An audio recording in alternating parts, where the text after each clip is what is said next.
നമസ്കാരം. നമസ്കാരം. ഇന്ന് ബഹുമാന്യനായ വി ഡി സതീശൻ നേതൃത്വത്തിലുള്ള മന്ത്രിസഭ അധികാരത്തിൽ വന്നിരിക്കുന്നു. അഭ്യൂഹങ്ങൾക്കും ആശങ്കകൾക്കും ഒടുവിൽ വി ഡി സതീശൻ തന്നെ കേരളത്തിൻ്റെ മുഖ്യമന്ത്രിയായി അധികാരമേറ്റു.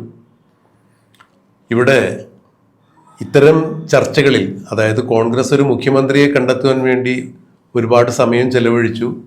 കേരളത്തിൽ UDF-ന് അനുകൂലമായി വോട്ട് ചെയ്ത് കോൺഗ്രസ് വിശ്വാസികളല്ലാത്ത ആളുകളെ പോലും കൊഞ്ഞനം കുത്തി കാണിക്കുന്ന തരത്തിൽ, അഥവാ കേരളത്തിലെ കോൺഗ്രസിലെ പ്രവർത്തകരെയും അണികളെയെല്ലാം മുൾമുനയിൽ നിർത്തുന്ന തരത്തിലുള്ള ഒരു ആശങ്കയാണ് ഹൈക്കമാൻഡ് മുഖ്യമന്ത്രിയെ തിരഞ്ഞെടുക്കുന്നതിന് വേണ്ടി ഉണ്ടാക്കിയത്. ഇവിടെ നമ്മൾ പറഞ്ഞു വരുന്നത് മറ്റൊരു കാര്യമാണ്. എന്നാൽ പ്രതിപക്ഷ നേതാവായി മുൻ മുഖ്യമന്ത്രി ബഹുമാന്യനായ പിണറായി വിജയനെ തന്നെയാണ് CPM വീണ്ടും തെരഞ്ഞെടുത്തിരിക്കുന്നത് എന്ന് പറയുമ്പോൾ അതിന് പല മാനങ്ങളുണ്ട്. CPM-ൻ്റെ ദേശീയ ജനറൽ സെക്രട്ടറി MA ബേബി മാധ്യമങ്ങളെ കണ്ടപ്പോൾ പറഞ്ഞത്, കേരളത്തിലെ പ്രതിപക്ഷ നേതാവ് ആരായിരിക്കണം എന്നുള്ളത് കേരളത്തിലെ PB അംഗങ്ങളെ ചുമതലപ്പെടുത്തിയിരിക്കുന്നു എന്നാണ് പറഞ്ഞത്. അതായത് കേരളത്തിലുള്ള PB അംഗങ്ങൾക്ക് കേരളത്തിലെ പ്രതിപക്ഷ നേതാവ് ആരായിരിക്കണം എന്നുള്ള തീരുമാനമെടുക്കാൻ കേന്ദ്ര പോളിറ്റ് ബ്യൂറോ അംഗീകാരം നൽകിയിരിക്കുന്നു എന്നാണ് ദേശീയ ജനറൽ സെക്രട്ടറി MA ബേബി പറഞ്ഞത്. കഴിഞ്ഞ കുറച്ച് ദിവസങ്ങളിലായി മാധ്യമങ്ങളുടെ വാർത്തകൾ നമുക്ക് വിശ്വസിക്കാൻ കഴിയും എന്നുണ്ടെങ്കിൽ, മുഖ്യമന്ത്രിയായിരുന്ന പിണറായി വിജയനെ CPM-ൻ്റെ പ്രതിപക്ഷ സ്ഥാനത്തേക്ക് കൊണ്ടുവന്നത് ഒരു തരത്തിലും അംഗീകരിക്കാൻ സാധിക്കില്ല എന്നാണ് പോളിറ്റ് ബ്യൂറോയിൽ ഉണ്ടായ തീരുമാനം എന്നുള്ളതാണ്. ആദ്യം 5 പേരാണ് ശക്തമായി പിണറായി വിജയൻ പ്രതിപക്ഷ നേതൃസ്ഥാനത്തേക്ക് വരുന്നതിന് എതിർത്തിരുന്നതെങ്കിൽ, ഇന്നത്തെ മാധ്യമ വാർത്തകൾ നോക്കുമ്പോൾ അത് 7 പേരായി ഉയർന്നിട്ടുണ്ട്. എന്നാൽ കേരളത്തിൽ നിന്നുള്ള PB അംഗങ്ങൾ മിക്കവാറും പിണറായി വിജയന് അനുകൂലമായി കൈപൊക്കി എന്നാണ് പറയുന്നത്. അപ്പോൾ പോലും കേരളത്തിൽ ഇന്ന് കാണുന്ന ദയനീയമായ പരാജയത്തിലേക്ക് CPM-ന് ഇടതുപക്ഷത്തെ കൊണ്ടു ചെന്നെത്തിച്ചതിൻ്റെ പരിപൂർണ ഉത്തരവാദിത്തം പിണറായി വിജയൻ എന്ന ധാർഷ്ട്യക്കാരനായ, അഹങ്കാരിയായ, തൻപോരിമക്കാരനായ നേതാവിനാണ് എന്ന് കേരളത്തിലെ സാധാരണക്കാരിൽ സാധാരണക്കാരായ ഇടതുപക്ഷ ചിന്താഗതിക്കാർ പറയുന്നു. ഒരു പറ്റം CPM അടിമക്കമ്മികൾ, അന്തം കമ്മികൾ എന്ന് പറയുന്ന ആളുകൾ മാത്രമാണ് ഇപ്പോഴും അന്ധമായി രാജാവ് നഗ്നനാണ് എന്ന് വിശ്വസിക്കാൻ തയ്യാറാവാതെ പിണറായി വിജയനെ വാഴ്ത്തുപാട്ടുപാടി കൊണ്ടു നടക്കുന്നത്. ഇവിടെ കൃത്യമായി ഒരു സന്ദേശം PB-യിൽ നിന്ന് തന്നെ കൊടുത്തിരിക്കുന്നു. ഇനി പിണറായി വിജയൻ കേരളത്തിൻ്റെ പ്രതിപക്ഷ നേതാവായി ഇരിക്കേണ്ടതില്ല എന്നാണ്. എങ്ങനെയാണ് ഒരു രാഷ്ട്രീയ നിരീക്ഷകൻ എന്ന രീതിയിൽ ഫവാസ് ഇതിനെ നോക്കിക്കാണുന്നത്? എനിക്ക് തോന്നിയിട്ടുള്ള കാര്യം, ഒന്നാമത് PB-ക്ക് അപ്പുറമായിട്ട് കേരളത്തിൽ വരുമ്പം കേരളത്തിൻ്റെ ഓരോ ജില്ലാ കമ്മിറ്റി, ഇപ്പോൾ 2-3 ദിവസമായിട്ട് നടക്കുന്ന ജില്ലാ കമ്മിറ്റികളാണ്. അതിൽ ഒരു പരിഗണനയും കൊടുക്കാതെ പിണറായി വിജയനെ കടന്നാക്രമിച്ച ഒരു ജില്ലയാണ് കൊല്ലം ജില്ല എന്ന് പറയുന്നത്. നമുക്കറിയാം, ഇപ്പം കണ്ണൂര് പോലെ തന്നെ CPM-ൻ്റെ അല്ലെങ്കിൽ ഇടതുപക്ഷത്തിൻ്റെ ഉരുക്ക് കോട്ടയാണ് കൊല്ലം ജില്ല എന്ന് പറയുന്നത്. കാലാകാലങ്ങളായിട്ട് ഇടതിൻ്റെ ഒപ്പം നിൽക്കുന്നത്, പ്രത്യേകിച്ച് കൊല്ലം കോൺസ്റ്റിറ്റ്യുവൻസിയൊക്കെ എന്നും ഇടതിൻ്റെ ഒപ്പം നിൽക്കുന്നതാണ്. ഇക്കുറി അത് മാറി കോൺഗ്രസിന്റെ കയ്യിലാകുന്നു. അപ്പം ഇത്തരത്തിൽ കൊല്ലം കോർപ്പറേഷൻ കഴിഞ്ഞ 30 വർഷമായിട്ട് CPM-ന്റെ കയ്യിലാണ്. അപ്പൊ ഇത്തരത്തിൽ ഒന്ന് ഇടപെട്ട് സംസാരിച്ചിട്ട് കോൺഗ്രസിന്റെ കയ്യിലാവുന്നു എന്ന് തന്നെയല്ല, അവിടെ ചാത്തന്നൂരിൽ നിന്ന് BJP-ക്ക് ഒരു CPI-യുടെ സീറ്റാണ് പിടിക്കുന്നത്. അപ്പം ഇത്തരത്തിൽ എല്ലാ തരത്തിലും CPM തകർന്ന് തരിപ്പണായി എന്ന് പറയുന്നുണ്ട്. അപ്പം കൊല്ലം ജില്ലാ കമ്മിറ്റി പറഞ്ഞ കുറച്ച് പ്രധാനപ്പെട്ട കാര്യങ്ങളുണ്ട്. അത് വളരെ പ്രശസ്തമാണ്. അവർ പറഞ്ഞ കാര്യം ഇത്രയാണ്: തോറ്റത് ഭരണവിരുദ്ധ വികാരം കൊണ്ട് മാത്രമൊന്നുമല്ല, പിണറായി വിജയൻ എന്നുള്ള ഒരു ഏകാധിപത്യയുടെ പ്രവണതകൾ കൊണ്ടും സ്വഭാവം കൊണ്ടും മാത്രമാണ് തോറ്റത്. അത് മാത്രമല്ല, എവിടെയൊക്കെ MV ഗോവിന്ദൻ പോയിട്ടുണ്ടോ അവിടെയെല്ലാം 100 പ്രവർത്തകരെ എതിര് തിരിയും എന്നുള്ളതാണ് അയാൾ പറഞ്ഞിട്ടുള്ളത്. അപ്പൊ ഇത് മാത്രമല്ല, പലതരത്തിൽ അതിശക്തമായിട്ട് 62 വയസ്സുള്ള VD സതീശനെ നേരിടാൻ ഇത്രയേറെ വയസ്സുള്ള പിണറായി വിജയനെ കൊണ്ട് പറ്റില്ല എന്നുള്ള സാധനവും അവർ മുമ്പോട്ട് വെച്ചിട്ടുണ്ട്. അത് മാത്രമല്ല, പിന്നെ KK ശൈലജയെ തോൽപ്പിക്കാൻ മനഃപൂർവ്വം പേരാവൂരിലോട്ട് കൊണ്ടുപോയി ഇട്ട് കൊടുത്തു എന്നുള്ള സാധനമാണ് വരുന്നത്. കാരണം അല്ലെങ്കിൽ KK ശൈലജ ജയിക്കും എന്നുള്ളൊരു സാധനമായിരുന്നു വന്നത്. അല്ല, അവിടെയും ഫവാസെ ഇടപെടാണെന്ന് ധരിക്കരുത്, അവിടെയും വലിയൊരു ട്വിസ്റ്റ് നടന്നിട്ടുണ്ട്. കാരണം ഈ പിണറായി വിജയൻ എന്ന് പറഞ്ഞ കേരളം കണ്ട ഏറ്റവും വലിയ രാഷ്ട്രീയ തന്ത്രജ്ഞനിൽ ഒരാൾ തന്നെയാണ്, രാഷ്ട്രീയ ചാണക്യ തന്ത്രജ്ഞൻ തന്നെയാണ്, യാതൊരു സംശയം വേണ്ട. അതായത് ഏതെങ്കിലും കാരണവശാൽ ഇടതുപക്ഷത്തിന് ഒരു പരാജയം സംഭവിക്കുകയാണെങ്കിൽ മട്ടന്നൂരിൽ നിന്ന് കെ ശൈലജ തെരഞ്ഞെടുക്കപ്പെടും എന്നുള്ളത് പിണറായി വിജയന് സുനിശ്ചിതമായ കാര്യമായിരുന്നു. കഴിഞ്ഞ നിയമസഭയിലേക്ക് ഏതാണ്ട് 60,000 ശിഷ്ട വോട്ടിന്റെ ഭൂരിപക്ഷത്തോടു കൂടി തന്നെയാണ് കെ ശൈലജ തെരഞ്ഞെടുക്കപ്പെട്ടത്. ഏറ്റവും വലിയ ഭൂരിപക്ഷം അവർക്കായിരുന്നു. അങ്ങനെയെങ്കിൽ ഇക്കുറിയും മട്ടന്നൂരിൽ നിന്ന് അവര് തെരഞ്ഞെടുക്കപ്പെടും എന്നുള്ളത് പിണറായിക്ക് അറിയാമായിരുന്നു. അപ്പോ ഇടതുപക്ഷത്തിന് ഏതെങ്കിലും തരത്തിലൊരു തോൽവി ഉണ്ടാണെങ്കിൽ ഇടതുപക്ഷത്തിന്റെ സുസ്ഥിര മണ്ഡലമായ മട്ടന്നൂരിൽ നിന്ന് കെ ശൈലജ തെരഞ്ഞെടുക്കപ്പെടുകയാണെങ്കിൽ തീർച്ചയായും കെ ശൈലജ പ്രതിപക്ഷ നേതൃനിരയിലേക്ക് വരുന്നത് തടയുക എന്നുള്ളൊരു ഗൂഢ ബുദ്ധി കൂടി അതിന്റെ പിറകിലുണ്ടായിരുന്നു എന്നാണ് രാഷ്ട്രീയ നിരീക്ഷകർ ചൂണ്ടിക്കാണിക്കുന്നത്. അങ്ങനെയും ഒരു കാരണമാണ് അവരെ പേരാവൂരിലേക്ക് മാറ്റുന്നതിന് പ്രേരകമായിട്ടുണ്ടെന്നാണ് പറയുന്നത്. തുടരാം ഫവാസ്. അത് മാത്രമല്ല, ഇപ്പം നമ്മൾ നോക്കുകയാണെന്നുണ്ടെങ്കിൽ ഒന്നാം പിണറായി സർക്കാർ കഴിഞ്ഞ് രണ്ടാമതിലോട്ട് വരുമ്പോൾ ശൈലജ എല്ലാവരും വീണ്ടും പ്രതീക്ഷിച്ചായിരുന്നു ഒരു ആരോഗ്യവകുപ്പ് മന്ത്രിയിൽ നിന്ന്. അന്ന് ആദ്യം പറഞ്ഞത് ഇലക്ഷൻ നിർത്തുന്നില്ല എന്നുള്ള സാധനം വന്നു. അപ്പോൾ ഭയങ്കര പ്രതിഷേധം ഉണ്ടായി കഴിഞ്ഞപ്പോൾ ഇലക്ഷൻ നിർത്തി കഴിഞ്ഞ് വിജയിച്ചു കഴിഞ്ഞപ്പോൾ മന്ത്രിയാവുമെന്ന് എല്ലാവരും വിശ്വസിച്ചായിരുന്നു. പക്ഷേ ഈ പറഞ്ഞ പോലെ അവിടെ നിന്നും നൈസായി തട്ടി നട്ടാളൊരു കാരണം എനിക്ക് തോന്നിയത് പിണറായി സർക്കാരിൽ ഏറ്റവും കൂടുതൽ ഭൂരിപക്ഷം ഉണ്ടാവുമെന്ന് വിചാരിച്ചത് പിണറായി വിജയനായിരുന്നു. പക്ഷെ പിണറായി വിജയനേക്കാളും ഭൂരിപക്ഷം കിട്ടിയത് ശൈലജ ടീച്ചർ. ആ ഒരു സാധനം ഇപ്പം നമ്മൾ സാധാരണ പറയുമല്ലോ, ഒരു അസൂയ, തന്നേക്കാൾ മുകളിൽ ഒരാൾ വളരുക എന്ന് പറയുമ്പം അത് അപ്പം തന്നെ വെട്ടിക്കളയേണ്ട ഒരു സാധനമാണ്. അപ്പം പിണറായി വിജയന് തോന്നിയിട്ടുണ്ടാവും ഒരു പക്ഷേ ഇത് ഇനിയും ഈ വടപക്ഷം ഇനിയും വളർന്നു കഴിഞ്ഞാൽ തനിക്കതൊരു പാരയാകും എന്നുള്ളൊരു സാധനം അദ്ദേഹത്തിന് തോന്നിയിട്ടുണ്ടാവില്ല. അത് ഫവാസ് പറഞ്ഞ വളരെ വളരെ എടുത്തു പറയേണ്ട ഒരു കാര്യമാണ്. ഏറ്റവും പ്രസക്തമായൊരു പോയിന്റാണ് പറഞ്ഞത്. കാരണം എനിക്ക് ശേഷം ആര് എന്നൊരു ചോദ്യം ഇല്ല. ഒരു രണ്ടാം നിര നേതാക്കന്മാരെ പോലും വളർത്തിയെടുക്കുന്നതിൽ പിണറായി വിജയൻ വളരെ അസ്വസ്ഥനായിരുന്നു, അസഹിഷ്ണുവായിരുന്നു. അതുകൊണ്ട് തന്നെയാണ് ഒരു കാരണവശാലും തനിക്കൊരു പിൻഗാമിയായി CPM ഒരാൾ വരേണ്ടതില്ല, ഒരു പകരക്കാരനായി ഒരാൾ വരേണ്ടതില്ല എന്ന നിശ്ചയത്തോടു കൂടി തന്നെയാണ് രണ്ടാം പിണറായി വിജയൻ സർക്കാരിലുള്ള സീനിയർ എല്ലാ നേതാക്കളെയും വിട്ടി പിണറായി വിജയൻ ഇരിക്കാൻ പറഞ്ഞാൽ കിടക്കാൻ പറഞ്ഞ് ഉരുളുകയും ചെയ്യുന്ന ഒരു പറ്റം സഖാക്കന്മാരെ ഉൾപ്പെടുത്തി ഒരു മന്ത്രിസഭ രൂപീകരിക്കുകയും ചെയ്തത്. അതിന്റെ വ്യക്തമായ ലക്ഷ്യം ഇത് തന്നെയായിരുന്നു. പറയും ഫവാസ്.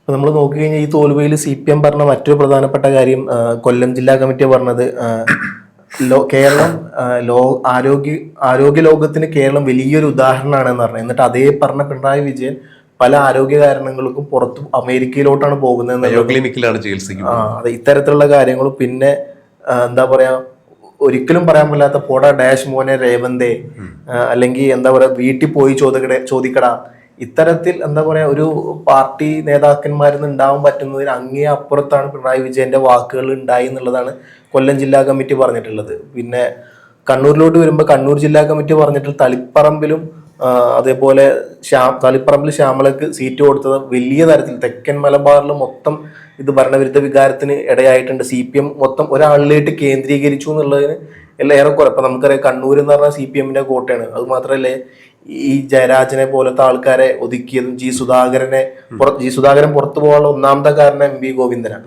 കാരണം ആ പത്രസമ്മേളനത്തിന് അയാൾ പോയാൽ നമുക്ക് എന്താന്നുള്ള രീതിയിലാണ് പറഞ്ഞത്. ഒരു വിലയും കൽപ്പിക്കാത്ത രീതിയിൽ സ്വതസിദ്ധമായ വിഡ്ഢിച്ചിരിയോട് കൂടി തന്നെയാണ് സംസാരിച്ചത്. ആ ചിരിയാണ് സുധാകരനെ ഏറ്റവും കൂടുതൽ പ്രകോപിപ്പിച്ചത്. അല്ലെങ്കിൽ ഒരു പക്ഷെ ചിലപ്പോൾ എനിക്ക് തോന്നുന്നു സുധാകരൻ പോകില്ലായിരിക്കാം എന്നുള്ള സാധനം. പക്ഷെ ഇത്രത്തോളം പറഞ്ഞുകൊണ്ടാണ് മേ ബി അയാളും ആ പാർട്ടി വിട്ടു പോയതും. അത് ഇത്രത്തോളം അമ്പലപ്പുഴ പോലത്തെ CPMന്റെ ഒരുക്കു കോട്ട വരെ പിടിച്ച് കീഴടക്കാനുള്ള ഒരു കാരണമായത്. അല്ല, അത് ഫവാസ് വളരെ എടുത്തു പറയേണ്ട ഒരു കാര്യമാണ്. കാരണം ഇപ്പോൾ ഫവാസ് പറഞ്ഞ പോലെ കണ്ണൂർ, തളിപ്പറമ്പ്, പയ്യന്നൂർ എന്നൊക്കെ പറയുന്നത് CPMന്റെ ചെങ്കോട്ട എന്ന് വിശേഷിപ്പിക്കപ്പെടുന്നത് പോലെ തന്നെയാണ് ആലപ്പുഴ പുന്നപ്പുറ വയലാർ സ്ഥിതി ചെയ്യുന്ന അമ്പലപ്പുഴ സുധാകരന്റെ മണ്ഡലം. അപ്പോൾ 63 വർഷത്തെ പാർട്ടിയിലെ മഹിത പാരമ്പര്യമുള്ള സുധാകരൻ പാർട്ടിയുടെ MLA ആയിരുന്നു, 4 തവണ പാർട്ടിയുടെ മന്ത്രിയായിരുന്നു.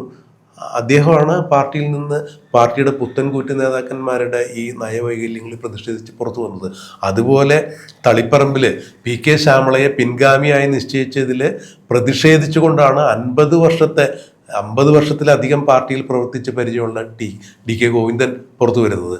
അതുപോലെ തന്നെയാണ് പയ്യന്നൂരിൽ രക്തസാക്ഷി ഫണ്ട് വിനിമയം ചെയ്തതിലുള്ള ക്രമക്കേടുകൾ ചൂണ്ടിക്കാണിച്ച് പാർട്ടിയെ അണികൾ തിരുത്തും, പാർട്ടി നേതാക്കന്മാർ തിരുത്തിയില്ലെങ്കിൽ എന്ന സന്ദേശം കൊടുത്ത് വി കുഞ്ഞികൃഷ്ണൻ പുറത്തു വരുന്നത്. ഇതിനെല്ലാം കൃത്യമായി ഉത്തരം പറയേണ്ട ആളുകൾ തന്നെയാണ് പാർട്ടിയുടെ മുഖ്യമന്ത്രി എന്ന രീതിയിൽ പിണറായി വിജയനും പാർട്ടിയുടെ സംസ്ഥാന സെക്രട്ടറി എന്ന രീതിയിൽ MV ഗോവിന്ദനും. ഇവരുടെ അനാസ്ഥ തന്നെയാണ് പാർട്ടിയെ ഇത്തരത്തോളം, അതായത് കഴിഞ്ഞ തവണ 99 സീറ്റിൽ നിന്ന് ഇക്കുറി 35 സീറ്റിലേക്കും, അവിടെ CPMന്റെ സീറ്റ് നോക്കുമ്പോൾ എനിക്ക് തോന്നുന്നത് 26 ഒറ്റയാണെന്ന് തോന്നുന്നുണ്ട്. അപ്പോൾ ആ സീറ്റിലേക്ക് കൂപ്പ് കുത്തിച്ച് മൂക്ക് കുത്തിച്ച പിണറായി വിജയനും എം പി ഗോവിന്ദനും ഇപ്പോഴും പാർട്ടിക്ക് ക്ഷീണമുണ്ടായിട്ടുള്ള ഇടതുപക്ഷ അനുഭാവികൾ ഇപ്പോഴും പാർട്ടിക്കൊപ്പമാണ് എന്ന് പറയുമ്പോൾ ഇത്തരത്തിൽ പാർട്ടിയെ അധപതനത്തിലേക്ക് നയിച്ച ഒരാൾ ഇനി പാർട്ടിയുടെ പ്രതിപക്ഷ നേതാവ് ആയിരിക്കേണ്ട എന്ന് പോളിറ്റ് ബ്യൂറോയിൽ നിന്ന് ഇപ്പോൾ 9 പേര് അല്ലെങ്കിൽ 7 പേര് പ്രത്യക്ഷമായി പ്രതിഷേധം രേഖപ്പെടുത്തുമ്പോൾ അത് കണ്ടില്ല എന്ന് നടിക്കാൻ എങ്ങനെയാണ് എം പി ഗോവിന്ദനും പിണറായി വിജയനൊക്കെ സാധിക്കുക? മാത്രമല്ല അപ്പം CPM-ന്റെ തന്നെ സ്ട്രൈക്ക് റേറ്റ് എടുത്ത് നോക്കി നമുക്ക് കാണാൻ പറ്റും. 90 സീറ്റിലാണ് ഇപ്രാവശ്യം CPM മത്സരിച്ചത്. വെറും 28 സീറ്റിലാണ് CPM ജയിച്ചത്. നമുക്ക് ഞാൻ തൊട്ടപ്പുറത്ത് നിൽക്കുന്ന UDF രണ്ടാമത്തെ ഘടകകക്ഷി ലീഗിനെടുക്കാം.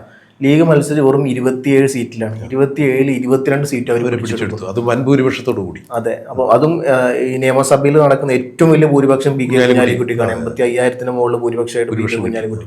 എനിക്ക് തോന്നുന്നു ഒരു പക്ഷേ UDF ഏറ്റവും കൂടുതൽ ഭൂരിപക്ഷം ഉള്ളതിലും പ്രധാനപ്പെട്ട 3 ആൾക്കാരും വരുന്നത് ലീഗിൽ തന്നെയാണ്. അതെ അതെ. അപ്പം എന്താ പറയാ, ആ ഒരു ലീഗിനെ പോലും എന്താ പറയുക അത്രത്തോളം തരം താഴ്ന്നു പോയി എന്നുള്ളതല്ല. 90 സീറ്റിൽ മത്സരിച്ച് 28 വെറും 5 സീറ്റിന് വ്യത്യാസമുള്ളൂ ലീഗും ഈ പറയപ്പെട്ട CPM പോലത്തെ വലിയൊരു കക്ഷിനില. അപ്പൊ ഇത്രത്തോളം ആ പാർട്ടിയെ ഇല്ലാണ്ടാക്കിയുള്ള പ്രധാന ഉത്തരവാദി എന്ന് പറഞ്ഞു കഴിഞ്ഞാൽ ഒരു മാധ്യമ പ്രവർത്തകൻ അല്ലെങ്കിൽ രാഷ്ട്രീയ നിരീക്ഷണം എന്നുള്ള അല്ലെങ്കിൽ ഞാനും കാണുന്നത് ഈ പറഞ്ഞ പോലെ ആ പാർട്ടിയുടെ കുഴപ്പമില്ല, പാർട്ടിയെ ഭരിച്ച അല്ലെങ്കിൽ പാർട്ടിയെ കൊണ്ടുപോയ പിണറായി വിജയൻ എന്നുള്ള ഒരു ഏകാധിപതിയുടെ സ്വഭാവം കൊണ്ട് മാത്രമാണ്. അത് മാത്രമല്ല അദ്ദേഹത്തിന് കൂടെ പിടിച്ചു കൊടുക്കുന്ന MV ഗോവിന്ദൻ എന്ന് പറയുന്ന ഒരു പാർട്ടി ജില്ലാ സെക്രട്ടറി കൂടിയാണ് ഈ തോൽവിയുടെ പൂർണ്ണ ഉത്തരവാദിത്വം. സാറിന് എങ്ങനെ ഈ ഒരു കാര്യത്തെ വീക്ഷിക്കുന്നു? ഒരു ജനകീയ പ്രസ്ഥാനത്തെ ജനഹിതകരമല്ലാത്ത രീതിയിൽ എങ്ങനെ നയിക്കാം എന്നുള്ളതിൻ്റെ ഏറ്റവും വലിയ ഉദാഹരണമായി തന്നെയാണ് ഇടതുപക്ഷക്കാരിപ്പോൾ പിണറായി വിജയനെ ചൂണ്ടിക്കാണിക്കുന്നത്, MV ഗോവിന്ദനെ ചൂണ്ടിക്കാണിക്കുന്നത്. പാർട്ടി അടിസ്ഥാന വർഗത്തിൽ നിന്ന് അകന്നുപോയിരിക്കുന്നു എന്നാണ് പാർട്ടിയുടെ സംസ്ഥാന സമിതി നടത്തിയ അവലോകന യോഗങ്ങളിലെല്ലാം പറഞ്ഞേക്കണം. 14 മണിക്കൂർ നേരമാണ് പിണറായി വിജയനും MV ഗോവിന്ദനും പാർട്ടിയിലെ സഖാക്കളുടെ അഭിപ്രായങ്ങൾ പതിവില്ലാത്ത വിധം ഇരുന്ന് കേട്ടിരിക്കുന്നത്. നേരത്തെ പറഞ്ഞിരിക്കുന്നു എല്ലാവർക്കും അഭിപ്രായങ്ങൾ തുറന്നു പറയാം എന്ന് പറയുമ്പോൾ തന്നെ അവിടെ വലിയൊരു അപജയമുണ്ട്. കാരണം ഇതുവരെ ആർക്കും അഭിപ്രായങ്ങൾ തുറന്നു പറയാൻ അവസരം ഉണ്ടായിരുന്നില്ല. അപ്പൊ 14 മണിക്കൂർ നേരം ജനങ്ങൾ പറഞ്ഞത്, സാധാരണക്കാരായ അണികൾ പറഞ്ഞത്, സാധാരണക്കാരായ അധസ്ഥിതർ എന്ന് പറയുന്നവരുടെ അല്ലെങ്കിൽ അടിസ്ഥാന വർഗത്തിന്റെ തൊഴിലാളി വർഗത്തിന്റെ ഈ വികാരം മനസ്സിലാക്കാൻ പാർട്ടിക്ക് സാധിച്ചില്ല. പാർട്ടി കമ്മ്യൂണിസ്റ്റ് സിദ്ധാന്തങ്ങളിൽ നിന്ന് അകന്നുപോയി. പാർട്ടിയുടെ നേതാക്കന്മാര് ആഡംബര ജീവിതത്തിൽ ബൂർഷാസികളുടെ ജീവിതം നയിക്കുന്ന രീതിയായി പോയി, അടിസ്ഥാന വർഗത്തിൽ നിന്ന് അകന്നുപോയി. മാത്രമല്ല ശബരിമല പോലുള്ള പല വിഷയങ്ങളിലും വെള്ളാപ്പള്ളി നടേശനെ കൂട്ടുപിടിച്ചതുപോലുള്ള വിഷയങ്ങളിൽ ന്യൂനപക്ഷത്തെ വെറുപ്പിച്ചു, ന്യൂനപക്ഷത്തിൽ നിന്നും പാർട്ടി അകന്നുപോയി. ഇതൊക്കെ പാർട്ടിയുടെ പരാജയമായി ചൂണ്ടിക്കാണിക്കുമ്പോൾ ഇതിനൊക്കെ കൂട്ടപിടിച്ച ആളെന്ന രീതിയിൽ, നേതൃത്വം വഹിച്ച ആളെന്ന രീതിയിൽ പിണറായി വിജയൻ കൃത്യമായി ഇതിന് മറുപടി പറഞ്ഞേ പറ്റൂ. പിണറായി വിജയന്റെ ധാർഷ്ട്യവും അഹങ്കാരവും കലർന്ന് ആ ഒരു രീതി തന്നെയാണ് തോൽവിക്ക് കാരണം എന്ന് പറയുമ്പോൾ നേരത്തെ ഫവാസ് സൂചിപ്പിച്ച കാര്യം കൂടി അവരെടുത്തു പറഞ്ഞിരുന്നു. അതായത് ഈ തെരഞ്ഞെടുപ്പ് സമയത്തെല്ലാം മുഖ്യമന്ത്രി എന്ന രീതിയിൽ പിണറായി വിജയൻ ഭാഷാ നിഘണ്ടുവിന് പല പുതിയ പദങ്ങളും സംഭാവന ചെയ്യും. അതിൽ പരനാറി, കുലംകുത്തി, ചെറ്റ, ഡാഷ് മോനെ എന്ന് വീട്ടിൽ പോയി പറഞ്ഞാൽ മതി, 8 അട്ടി വെച്ചതുപോലെ എന്നുള്ള ചില പദപ്രയോഗങ്ങൾ അതൊരു കാരണവശാലും സാധാരണ ജനത്തിന്റെ മനുഷ്യക്ക് വികാരങ്ങൾക്ക് നിരക്കാത്ത പദങ്ങളാണ്. ഒരു സാംസ്കാരിക അവബോധമുള്ള ജനതയ്ക്ക് നിരക്കാത്ത പദങ്ങളാണ്. ഞാനും ഫവാസും നമ്മളെപ്പോലുള്ള സാധാരണക്കാര് സംസാരിക്കുന്ന ഭാഷ ഒരു കാരണവശാലും ഒരു നിയമസഭാ സാമാജികൻ പറയാൻ പാടില്ല. മാതൃകാപരമായ ജനങ്ങൾക്ക് മാതൃക കാണിക്കേണ്ട ആൾ തന്നെയാണ്, പ്രത്യേകിച്ച് മുഖ്യമന്ത്രി. അപ്പോൾ മുഖ്യമന്ത്രിയിൽ നിന്നും ഇത്തരം സാമാന്യ നീതിക്ക് നിരക്കാത്ത അല്ലെങ്കിൽ സാമാന്യ സംസ്കാരത്തിന് നിരക്കാത്ത ഭാഷാപ്രയോഗങ്ങളുണ്ടാകുമ്പോൾ അതും പാർട്ടിക്ക് മതിപ്പുളവാക്കിയിട്ടുണ്ട്, പാർട്ടിയുടെ പരാജയത്തിന് വലിയൊരു കാരണമായിട്ടുണ്ട് എന്ന് അവർ ചൂണ്ടിക്കാണിച്ചിരിക്കുന്നു. പാർട്ടിയിലെ 61 വർഷത്തെ പാരമ്പര്യമുള്ള സുധാകരനെ പോലെ പാർട്ടിയുടെ ബൗദ്ധികമായ ക്ലാസുകൾ നയിച്ചിരുന്ന ഒരാളെയാണ് ചെറ്റത്തരം എന്നൊക്കെ വിശേഷിപ്പിക്കുമ്പോൾ തീർച്ചയായും പിണറായി വിജയൻ എന്ന നേതാവിൻ്റെ ബൗദ്ധികമായ നിലവാരം, സാംസ്കാരിക നിലവാരം എവിടെ നിൽക്കുന്നു എന്നുള്ളത് പൊതുജനങ്ങൾ കൂടി വിലയിരുത്തുന്ന അവസ്ഥയിലേക്ക് കാര്യങ്ങൾ മാറി. ഈ ഒരു ധാർഷ്ട്യവും അഹങ്കാരത്തിനൊക്കെ കിട്ടിയ വലിയ തിരിച്ചടി തന്നെയാണ് ഈ പരാജയം എന്ന് പറയുമ്പോൾ അതിന് കാരണക്കാരായ ആളുകൾ മാറി നിന്ന് പാർട്ടിക്ക് ഒരു പുതിയ മുഖമുണ്ടായിരിക്കണം, പാർട്ടിയെ നയിക്കണം. വരുന്ന തെരഞ്ഞെടുപ്പിൽ പാർട്ടി വിശ്വാസം ആർജിച്ച് വീണ്ടും ഇടതുപക്ഷം മുന്നോട്ട് വരണം എന്ന് സാധാരണക്കാരായ ഇടതുപക്ഷക്കാരെ ചൂണ്ടിക്കാണിക്കുമ്പോൾ ആ വികാരം വലിയ വികാരം തന്നെയാണ്. എനിക്കുള്ളൊരു സംശയം എന്ന് പറഞ്ഞു കഴിഞ്ഞാൽ ഇപ്പം നമുക്കറിയാം ഈ മുഖ്യമന്ത്രി ചർച്ചയുടെ മറവിലാണ് ഈ പറഞ്ഞ പോലെ PB യോഗം കൂടുന്നത്, പിണറായി വിജയനെ വീണ്ടും പ്രതിപക്ഷ നേതാവായി ഉയർത്തിക്കൊണ്ടുവരുന്നത്. അപ്പം ഇപ്പോഴാണ് ഈ പറഞ്ഞ പോലെ പാർട്ടി അണികൾ ജില്ലാ കമ്മിറ്റി കൂടിയിട്ട് മലപ്പുറത്തു നിന്നാണെങ്കിലും അതല്ലെങ്കിൽ കൊല്ലത്തു നിന്നാണെങ്കിലും കണ്ണൂരിൽ നിന്നാണെങ്കിലും എല്ലായിടത്തുനിന്നും പരസ്യമായ രംഗത്ത് വന്നു. അതെ, പത്തനംതിട്ട പത്തനംതിട്ട, കൊല്ലം ഇത് രണ്ടുമാണ് ഒരു രക്ഷയില്ലാതെ അതിരൂക്ഷമായിട്ട് പിണറായി വിജയനെ കടന്നാക്രമിച്ചു കയറുന്നത്. അപ്പം ഇങ്ങനെയൊക്കെ ആയിക്കഴിഞ്ഞാൽ ഇനി പിണറായി വിജയൻ ഇപ്പൊ എടുത്ത പ്രതിപക്ഷ നേതാവിനുള്ള സ്ഥാനം എന്താ പറയാ അതിൽ നിന്നും പുറകോട്ട് പോകാനുള്ള ചാൻസ് കാണുന്നുണ്ട് സാർ? പിണറായി വിജയനെ സംബന്ധിച്ചിടത്തോളം അല്ലെങ്കിൽ നാളിതുവരെയുള്ള പിണറായി വിജയന്റെ രീതികൾ പരിശോധിക്കപ്പെടുമ്പോൾ പിണറായി വിജയൻ വളരെ ആലോചിച്ചെടുത്തൊരു തീരുമാനം തന്നെയാണ് പ്രതിപക്ഷ നേതൃസ്ഥാനത്തിരിക്കുക എന്നുള്ളത്. കാരണം ഞാൻ മനസ്സിലാക്കുന്നത്, എൻ്റെ പരിമിതമായ രാഷ്ട്രീയ ബോധത്തിൽ നിന്ന് ഞാൻ മനസ്സിലാക്കുന്നത്, ഈ കഴിഞ്ഞ 10 വർഷം ഒരു കമ്മ്യൂണിസ്റ്റ് നേതാവിന് കമ്മ്യൂണിസ്റ്റ് സിദ്ധാന്തത്തിന് നിരക്കാത്ത രീതിയിലുള്ള ഒരു ഭരണ രീതിയാണ് അല്ലെങ്കിൽ ഒരു ആഡംബര ജീവിത ശൈലിയാണ് അദ്ദേഹം പിന്തുടർന്നത്. അദ്ദേഹത്തിൻ്റെ തന്നെ സഹപ്രവർത്തകനായിരുന്ന അദ്ദേഹത്തിൻ്റെ ആദ്യ മന്ത്രിസഭയിലെ മന്ത്രിയായിരുന്ന സി ദിവാകരൻ തന്നെ ഒരിക്കൽ ഒരു മാധ്യമത്തിന് മുന്നിൽ വെളിപ്പെടുത്തിയിട്ടുണ്ടായിരുന്നു, ഭക്ഷണകാര്യത്തിൽ പോലും എ ക്ലാസ് നെയ്മീൻ പോലും ഇല്ലാതെ പിണറായി വിജയൻ ഭക്ഷണം കഴിക്കില്ല, നെയ്മീൻ ഇല്ലാത്തതിൻ്റെ പേരിൽ പിണങ്ങിപ്പോയിട്ടുണ്ട് എന്നൊക്കെ പറയുമ്പോൾ ആ വാക്കുകൾ വിശ്വസിക്കാൻ സാധിക്കും എന്നുണ്ടെങ്കിൽ അത്രത്തോളം ആഡംബരപ്രിയനായിരുന്നു ഭക്ഷണത്തിൻ്റെ കാര്യത്തിൽ വരെ പിണറായി വിജയൻ എന്ന് പറയുമ്പോൾ അടിസ്ഥാന വർഗത്തിൻ്റെ, അടിയാള വർഗത്തിൻ്റെ, തൊഴിലാളി വർഗത്തിൻ്റെ പാർട്ടിയുടെ നേതാവ് എന്ന് പറയുമ്പോൾ ലാളിത്യത്തിൻ്റെ മുഖമുദ്രയായിരിക്കണം. പിണറായി വിജയൻ ഒരിക്കൽ കുട്ടികളെ അഭിസംബോധന ചെയ്തപ്പോൾ തൻ്റെ കഴിഞ്ഞകാല ജീവിതങ്ങളെക്കുറിച്ച് പറയുമ്പോൾ താൻ ഒറോട്ടി മാത്രം ഭക്ഷിച്ച് ജീവിച്ച ദിവസങ്ങളുണ്ട്. ഒറോട്ടി എന്ന് പറഞ്ഞാൽ കണ്ണൂർ ഭാഗത്തൊക്കെ ഗോതമ്പ് കൊണ്ടുണ്ടാക്കുന്ന അപ്പത്തിന് പറയുന്ന പേരാണ്. അപ്പോൾ ചില ദിവസങ്ങളിൽ അതുപോലും താൻ സ്കൂളിൽ പോകുമ്പോൾ കൊണ്ടുപോകാനുണ്ടാവില്ല എന്നൊക്കെ പറയുമ്പോൾ അത്രത്തോളം കഷ്ടപ്പെട്ട് പട്ടിണി അനുഭവിച്ച് ജീവിച്ച ഒരാൾ പിന്നീട് വലിയ വലിയ സുഖ സൗകര്യങ്ങൾ, 5 സ്റ്റാർ സൗകര്യങ്ങൾ മാത്രം അനുഭവിക്കുന്ന ആളായി മാറി അധികാരം കൈ കിട്ടിയപ്പോൾ എന്ന് പറയുമ്പോൾ അടിസ്ഥാന വർഗത്തിൻ്റെ ആ ഒരു വികാരം മറന്നുകൊണ്ട് അതിന് നിരക്കാത്ത രീതിയിൽ കമ്മ്യൂണിസ്റ്റ് സിദ്ധാന്തങ്ങൾക്ക് നിരക്കാതെ ജീവിച്ചൊരു നേതാവാണ്. അദ്ദേഹത്തിൻ്റെ യാത്രകൾ അങ്ങനെയായിരുന്നു. 40-ൽ പരം കാറുകളുടെ അകമ്പടിയോടുകൂടി മൊബൈൽ ജാമറൊക്കെ ഘടിപ്പിച്ച വണ്ടികളിൽ യാത്ര ചെയ്യുന്നു. അതുപോലെ ആംബുലൻസ്, പോലീസിൻ്റെ ഇടിവണ്ടി ഒക്കെ ഉൾപ്പെടെ യാത്ര ചെയ്യുമ്പോൾ ഒരു ജൂനിയർ പ്രധാനമന്ത്രി അല്ലെങ്കിൽ രാഷ്ട്രപതി എന്ന രീതിയിൽ സ്വയം അവരോധിതനായാണ് മുഖ്യമന്ത്രി ആ സ്ഥാനത്തിരുന്നത്. അത് വലിയ അപമതിപ്പ് പാർട്ടിക്കുള്ളിൽ ഉണ്ടാക്കി 10 വർഷം ഇങ്ങനെ ആഡംബരപ്രിയനായ ഒരാൾക്ക് വീണ്ടും ഭരണമില്ലാതെ അല്ലെങ്കിൽ അധികാരത്തിൻ്റെ ആടയാഭരണങ്ങളില്ലാതെ, വെൺകൊറ്റക്കുടയില്ലാതെ, ഛത്രചാമരങ്ങളില്ലാതെ ജീവിക്കാൻ പറ്റില്ല എന്നൊരവസ്ഥയിൽ അദ്ദേഹം തന്നെ തെരഞ്ഞു കണ്ടുപിടിച്ചതാണ് പ്രതിപക്ഷ നേതൃസ്ഥാനം. ആ ക്യാബിനറ്റ് റാങ്കാണല്ലോ. അപ്പോൾ തീർച്ചയായും അദ്ദേഹത്തിന് എല്ലാവിധ സൗകര്യങ്ങളും കിട്ടും. ആ സൗകര്യങ്ങൾ അത് 40 വണ്ടിയൊന്നും ഉണ്ടാവില്ലെങ്കിലും ബാക്കി എല്ലാ സൗകര്യങ്ങളും അനുവദിച്ച് കിട്ടും. അതുകൊണ്ട് സുഖലോലുപതയിൽ അഭിരമിച്ച ഒരു നേതാവെന്ന രീതിയിൽ പിണറായി വിജയൻ എടുത്ത തീരുമാനത്തിൽ നിന്നും പ്രതിപക്ഷ നേതൃ സ്ഥാനം ഒരു കാരണവശാൽ അദ്ദേഹം ഉപേക്ഷിക്കാൻ സാധ്യതയില്ല എന്ന് എൻ്റെ പരിമിതമായ ഒരു രാഷ്ട്രീയ ബോധത്തിൽ നിന്ന് എനിക്ക് പറയാൻ സാധിക്കുക. ഇത് മാത്രമല്ല, ഇത് അദ്ദേഹത്തിനൊരു സേഫ് സോണും കൂടിയാണ്. കാരണം നമുക്കറിയാം, ഇപ്പോൾ ലാവ്ലിൻ കേസ്, എക്സാലോജിക്കൽ, CMRL, അങ്ങനെ ഒരുപാട് കേസ് ആൾക്കെതിരെ കിടക്കുന്നുണ്ട്.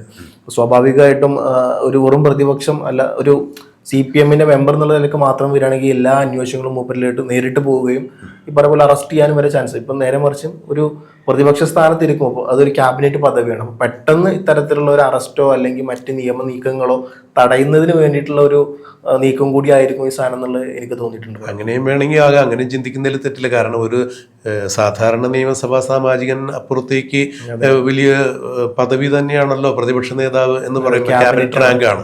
അപ്പൊ തീർച്ചയായും അത്തരം കാര്യങ്ങളിലൊക്കെ, അന്വേഷണ കാര്യങ്ങളിലൊക്കെ ഏതെങ്കിലും തരത്തിൽ സ്വാധീനിക്കാൻ ഒരു വെറും നിയമസഭാ സാമാജികൻ എന്നതിലുപരി പ്രതിപക്ഷ നേതൃസ്ഥാനത്തിരിക്കും സാധിച്ചേക്കാം. ഒരുപക്ഷെ അത്തരം കേസുകളുടെ ആശങ്കകളൊക്കെ പിണറായി വിജയൻ അലട്ടുന്നതിന്റെ പേരിൽ തന്നെയായിരിക്കാം അദ്ദേഹം ഇങ്ങനെ ഒരു സ്വയം തീരുമാനം എടുക്കുകയും പോളിറ്റ് ബ്യൂറോവിനെ കൊണ്ട്, കേരളത്തിൽ നിന്നുള്ള ആളുകളെ കൊണ്ട് അത് അംഗീകരിപ്പിക്കുകയും ചെയ്ത് അതിൻ്റെ അടിസ്ഥാനത്തിൽ തന്നെയായിരിക്കാം. എന്താണെന്നുള്ളത് നമുക്ക് ഇത്തരമുള്ള ഊഹാപോഹങ്ങൾ മാത്രമാണ്. ഇനിയിപ്പോൾ ഈ പാർട്ടിയെ സംബന്ധിച്ചിടത്തോളം മുൻ മന്ത്രിയായ MM മണി പറഞ്ഞ പോലെ നമുക്കൊരു ചുക്കും അറിയില്ല. ഇവരെന്താണ് തീരുമാനിക്കുന്നത്, ഏത് സമയത്ത് എന്താണെന്നുള്ളത് നമുക്കറിയില്ല. അത്തരത്തിലുള്ള ഏതെങ്കിലും തീരുമാനങ്ങൾ ഇനി വരുമോ ഇല്ല എന്നുള്ളത് നമുക്ക് കണ്ടറിയണം. അതിനുവേണ്ടി എന്തായാലും വരും ദിവസങ്ങൾ അറിയാം CPM-ന്റെ പോക്ക് എങ്ങോട്ടാണ്. ഞാനെന്നും ഈ പാർട്ടി നിലനിൽക്കണം എന്നുള്ള പ്രതീക്ഷിക്കുന്ന ഒരാളാണ്. ഈ പാർട്ടി ഇല്ലാണ്ട് മതേതര കേരളം, ഞാൻ വിശ്വസിക്കുന്നതാണ്, മതേതര കേരളം തികച്ചും നമുക്ക് ഓർക്കുന്നതിന് അപ്പുറത്തോട്ടായിരിക്കും. അതുകൊണ്ട് ഈ പാർട്ടിക്ക് വലിയ തരത്തിലുള്ള റോളുണ്ട് മതേതര കേരളത്തെ ഉണ്ടാക്കിയെടുക്കുക എന്നുള്ളതിൽ. അപ്പോൾ ഈ പാർട്ടിയുടെ അപജയത്തിന് ഒരിക്കലും പിണറായി വിജയൻ ഒരു കാരണമാവരുത്. ഇങ്ങനെ വരും ദിവസം നമുക്കറിയാം എങ്ങനെയായിരിക്കും പിണറായി വിജയന്റെ സ്ഥാനം എന്നുള്ളതും, CPM ഇതിൽ ഇടപെടുമോ എന്നുള്ളതും, മറ്റ് ജില്ലാ കമ്മിറ്റികളുടെ ശബ്ദത്തിന് CPM കാതുകോർക്കുമോ എന്നുള്ളതും എന്തായാലും കാത്തിരുന്ന് കാണാം. എന്തായാലും നമുക്കത് കണ്ടറിയാം.